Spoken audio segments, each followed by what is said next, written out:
ഭരണഘടനാ ദിനത്തിന്റെ തലേന്നാൾ ആ പവിത്ര രേഖയെ അതിന്റെ ആത്മാവിൽ തൊടുന്ന വിധിന്യായങ്ങൾ കൊണ്ട് ആദരിച്ച് സുപ്രീം കോടതി.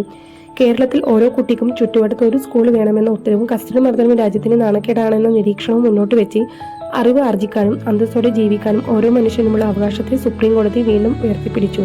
ഒപ്പം ഇന്ത്യയുടെ അമൂല്യമായ ഭരണഘടനയെയും. നമ്മുടെ തൊട്ട അയൽവാസിയായ പാകിസ്ഥാനിൽ നടക്കുന്ന സംഭവങ്ങൾ ശ്രദ്ധിച്ചാൽ ഭരണഘടന വെല്ലുവിളികൾ നേരിടുന്നുണ്ടോ എന്ന ചോദ്യത്തിന് ഉത്തരം ലഭിക്കും. ഇന്ത്യൻ ഇൻഡിപെൻഡന്റ് ആക്ടിന് കീഴിലാണ് ഇന്ത്യയിലും പാകിസ്ഥാനിലും ഭരണഘടനാ നിർമ്മാണ സഭകൾ നിലവിൽ വന്നത്. പാകിസ്ഥാനിൽ ആദ്യത്തെ ഭരണഘടന 1956 നിലവിൽ വന്നു.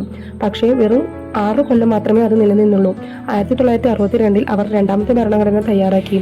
അവിടെയും അവസാനിച്ചില്ല. ഇന്ന് നിലവിലുള്ള പാകിസ്ഥാനിലെ ഭരണഘടന നിലവിൽ വന്നത് 1973 17 വർഷമാണ് പല രാജ്യത്തും ഭരണഘടന നിലനിൽക്കുന്നതെന്ന് പഠന റിപ്പോർട്ടുണ്ട്.